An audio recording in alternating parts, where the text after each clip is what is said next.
Bonjour tout le monde, je vous fais un petit vocal parce que j'étais en train de recevoir des informations et donc du coup j'ai trouvé très intéressant. Euh, alors, les informations du coup que j'étais en train de recevoir, c'était celle-ci. Alors on m'a montré euh, que l'expansion de l'univers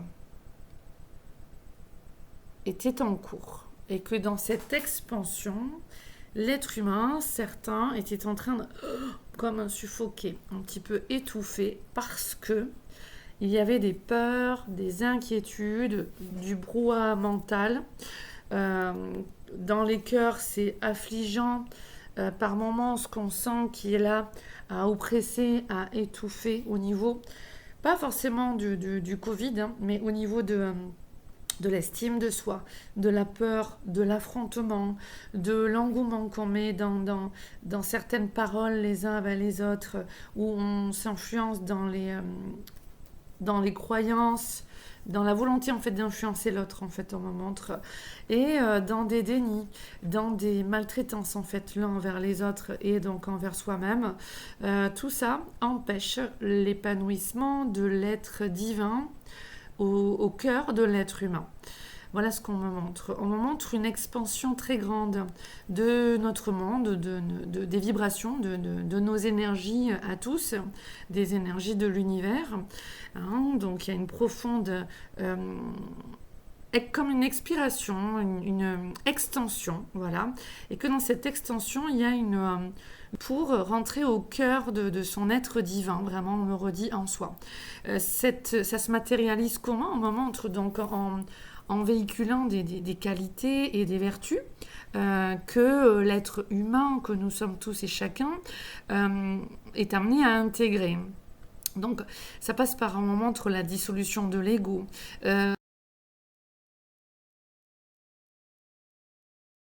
donc, ça passe par un moment entre la dissolution de l'ego, des embrouilles, voilà, un moment entre les embrouilles. Comment éviter les conflits avec les uns et les autres, mais sans perdre l'amour de soi, le respect de soi, l'authenticité, l'intégrité et l'alignement avec sa vérité, l'alignement avec sa source. Voilà un petit peu tout ce que l'on m'envoie. À partir de là, on peut se sentir entravé, on peut être entravé parce que l'heure est vraiment... Alors on me remonte au confinement, on parle de confinement, on me dit qu'il va y avoir du confinement dans les prochaines semaines et que ce confinement est amené aussi pour une excellence au niveau de l'être. Si chacun et chacune fournissait le travail intérieur qui lui était demandé, les choses pourraient évoluer d'une manière différente ici-bas, sur le plan terrestre. Voilà vraiment le message au niveau des Pléiadiens, de ce qu'on me dit. On est toujours, alors on me dit, protégé, guidé, soutenu, mais l'être humain, tel qu'il est aujourd'hui, doit apprendre à voir ses propres ombres et à les transmuter en phase de lumière. Voilà, il doit aller éclairer ses propres ombres et déjà, on est dans ce premier traitement, en fait, qui est là. Dans ses propres ombres, il y a la capacité, on me dit, à être dans le discernement, la culpabilité, arriver à s'en libérer et à agir avec une énergie plus neutre, hein, c'est-à-dire que certaines personnes agissent sous l'emprise de culpabilité qui peuvent être là consciemment ou inconsciemment. Et donc là, il peut y avoir des blessures de l'âme, ça peut amener au côté perfectionniste, donc à des blessures de, on dit intransigeance au niveau de l'injustice, au niveau des mémoires et des conditionnements parentaux, même qui viennent d'autres siècles, on dit, donc de vie antérieure. On peut amener une action jusqu'au bout tout en ayant une énergie et une émotion par en arrière, comme dirait une amie à moi, différente. qui puisse être menée par une culpabilité ou une paix, on me dit. Tout l'enjeu, il est vraiment de dissoudre cet ego, ce mental, au maximum, puisqu'on ne peut pas tout enlever. L'ego est là aussi une part de notre être, d'accord? Et de notre être aussi, dans son expansion, de cet être divin, eh bien, il est aussi une part de notre fragilité, qui est amené à écouter et non pas à tuer l'ego, on dit, ou à dissoudre totalement l'ego, ce qui est faux, mais à compatir pour toutes les parts de nous qui peuvent nous amener dans ce côté égotique et à prendre soin aussi de notre enfant intérieur. Prendre soin de soi, prendre soin de l'autre, dans une période où l'autre peut être affligé, et soi-même aussi, on me dit, ça peut être compliqué pour chacun et chacune d'entre nous. Voilà ce qu'on me dit. Pause, on me dit, ok, pause. Voilà. Là, on me fait souffler, on me fait me taire. Je reviens vers vous quand ce sera bon.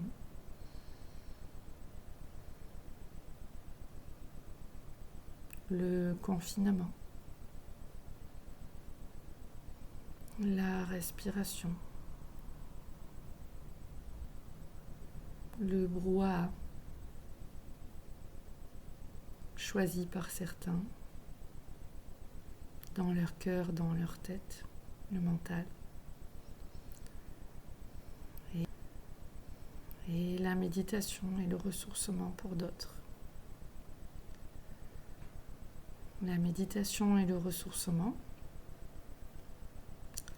permettent à l'être humain de capter son âme, son être divin, et de fusionner avec cet être céleste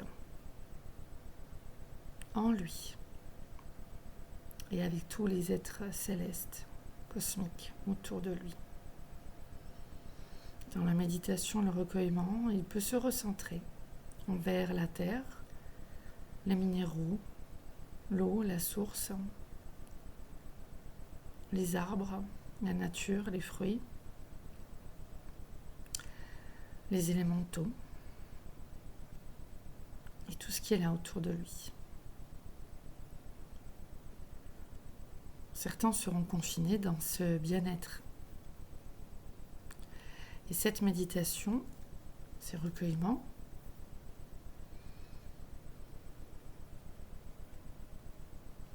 rempliront son être, amélioreront du coup cette connexion, comme il a été dit avant, avec le divin, la source,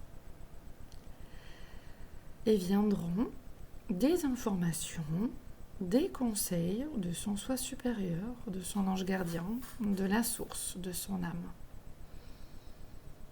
qui proviennent vraiment de cette intelligence supérieure. Alors, j'entends entité et diable, voilà ce que j'entends.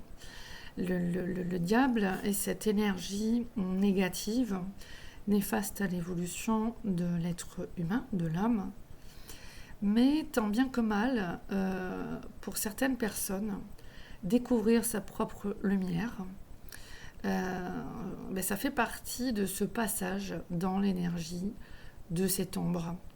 C'est-à-dire que c'est au travers de toucher le feu que l'enfant, qui est l'être humain, qui désobéit à la source ou à un être de lumière, et là je sens vraiment l'énergie mariale, l'énergie de Marie, qui lui dirait ne touche pas au feu, ne touche pas au feu, eh bien cet enfant, il va quand même souhaiter faire son expérience et toucher ce feu, parce qu'il ne veut pas obéir simplement sans comprendre.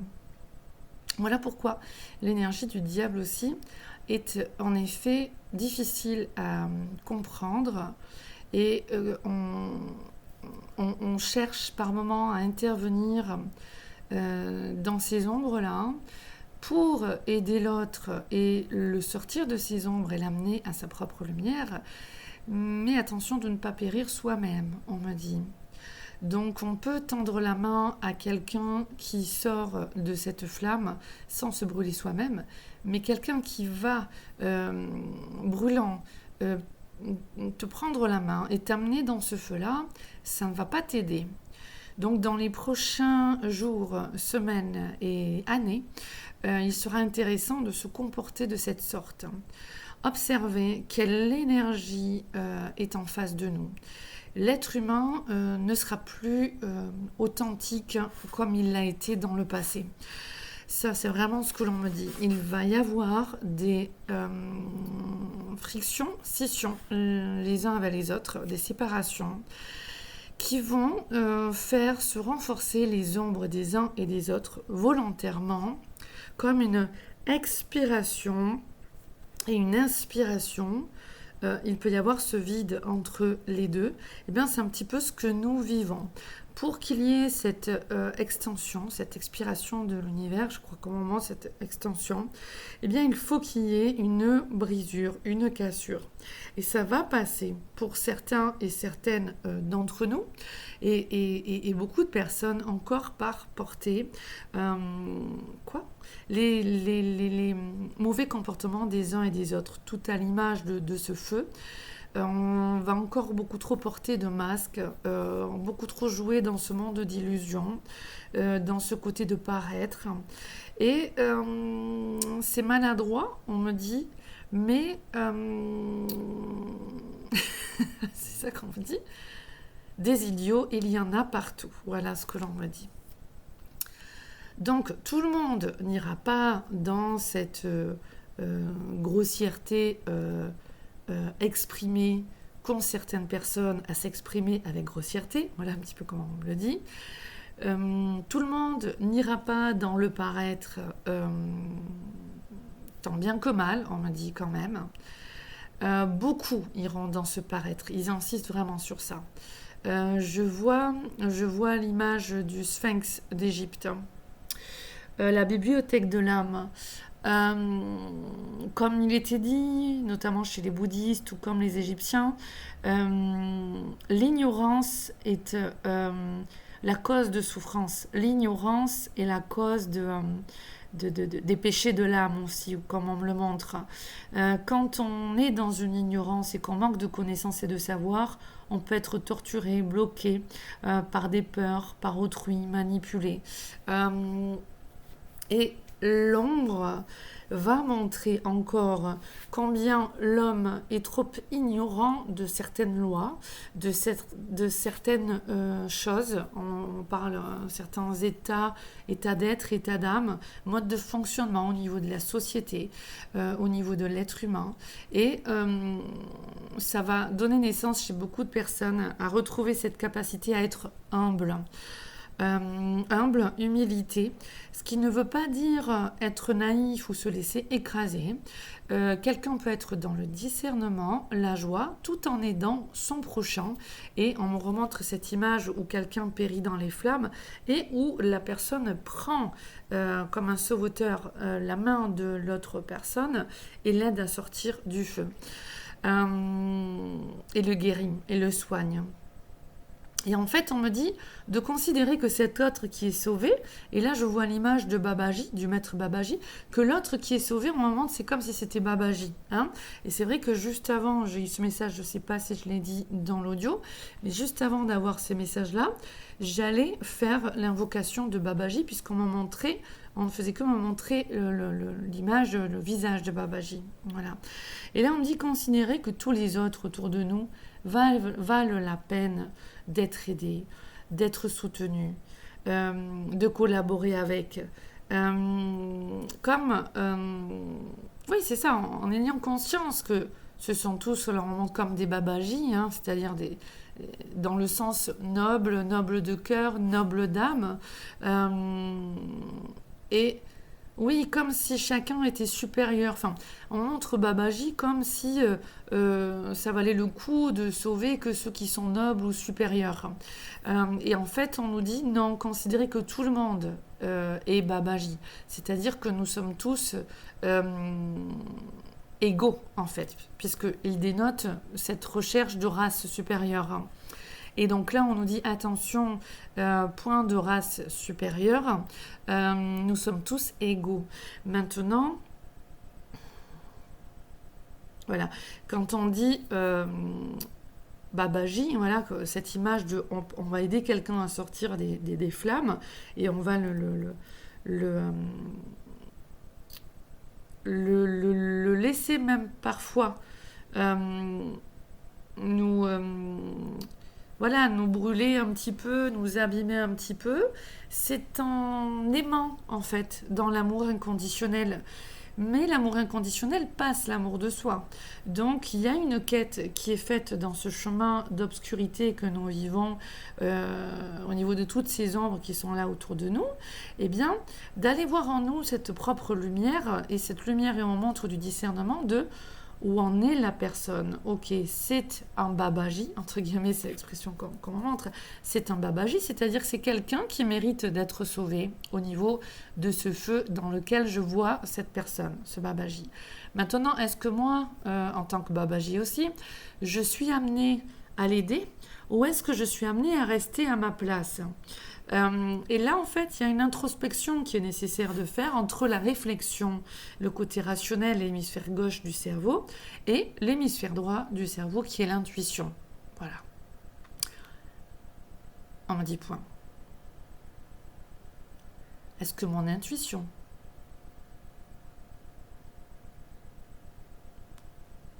me parle, me délivre un message, me dit d'aller aider l'autre ou de bien me contenir à ma place pour pouvoir mieux aider les prochains ou d'autres personnes qui pourraient tomber dans les flammes ou avant même qu'elles touchent les flammes.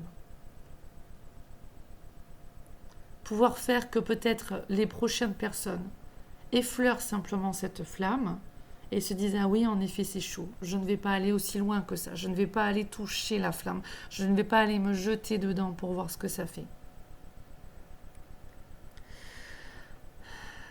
Dans ces moments de reconfinement et de méditation, de recueillement, chacun et chacune sera appelé de manière, alors on me dit évocatrice, de manière forte, évoquante, je crois qu'on dit, quelque chose comme ça, je ne sais pas si ça se dit, à se replier sur elle-même pour amplifier et ses dons, et son magnétisme, et son champ d'énergie vitale, et sa connexion avec sa propre réflexion et sa propre intuition. Donc l'équilibre yin-yang en soi, l'équilibre du masculin et du féminin sacré, l'équilibre entre l'hémisphère gauche et l'hémisphère droit de l'être humain. Tous ces enseignements dans cette prochaine étape de recueillement seront nécessaires pour l'élévation de la conscience.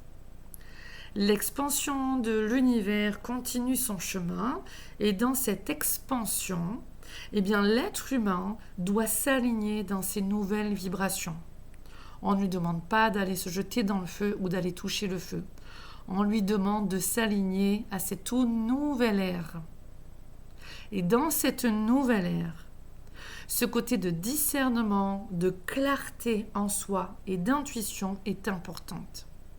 La morale, les qualités d'âme, les vertus, la bienveillance, la compassion, la capacité à faire le tri dans les informations que l'on reçoit matériellement, donc dans la matière, que l'on reçoit intuitivement. Qu'est-ce qui est bon? D'où vient la source? Est-ce qu'il y a des...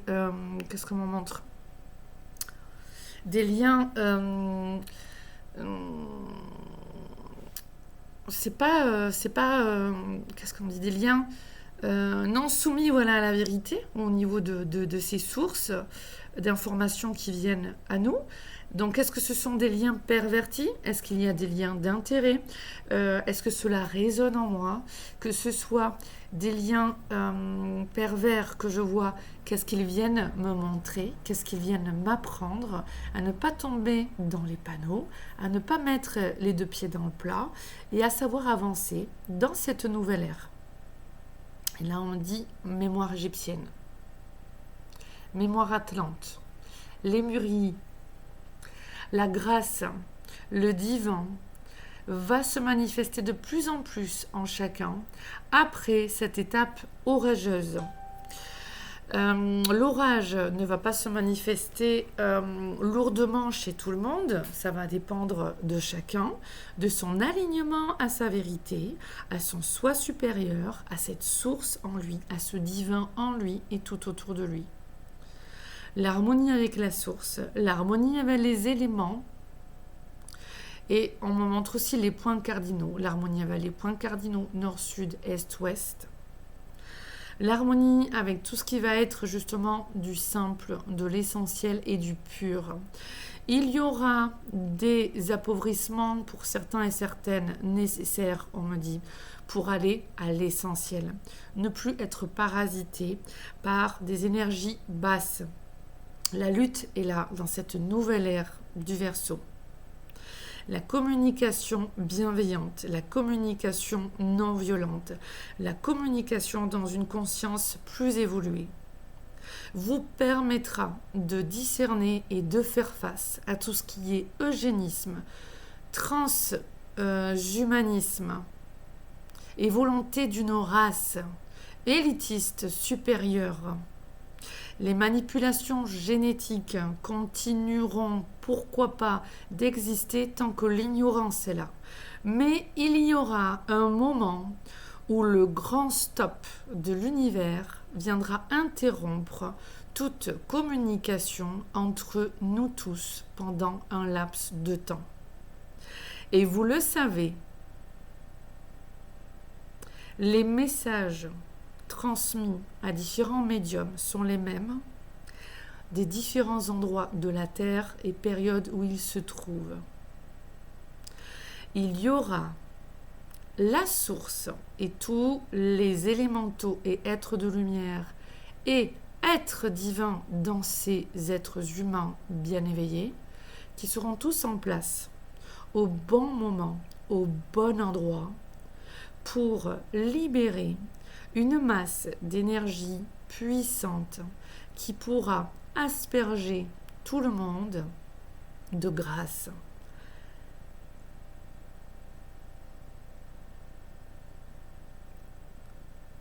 Diversifiez vos revenus. Faites des réserves. L'eau est importante dans vos corps. Libérez ces états émotionnels bas. Apprenez à œuvrer en vous, à manger mieux, à cadrer, on me montre l'assiette, cadrer votre nourriture, mangez moins et mieux. Vous n'avez pas certains besoin de manger autant.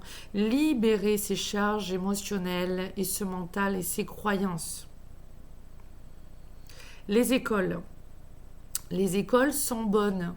Les écoles sont pauvres. Il y a des pénuries au niveau des enseignements de l'âme dans ces écoles. Mais les écoles restent des lieux importants de vie qui nécessairement ne pourront pas se fermer comme le souhaiteraient certaines âmes en cours d'évolution. N'ayez point de crainte que les enfants, leurs âmes ont choisi cette période d'incarnation et ils savaient que la tâche serait la force intérieure, la foi, le courage, le dépassement de soi, cultiver en fait le sourire cultivé. L'intensité de cette incarnation n'a pas non plus de pire intensité que dans certaines autres périodes de l'humanité qui ont pu être aussi noires. N'ayez pas de honte quant à afficher vos croyances et votre lumière intérieure. Beaucoup ont encore à assimiler cette lumière intérieure et à accepter de la déployer. Sananda, Yeshua, je suis l'énergie christique et en dehors de tout dogme, je suis ici et j'ai transmis ce message ce 3 septembre 2021. Par amour, soyez.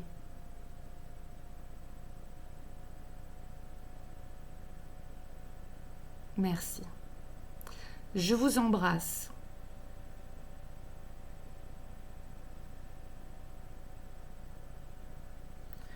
Merci.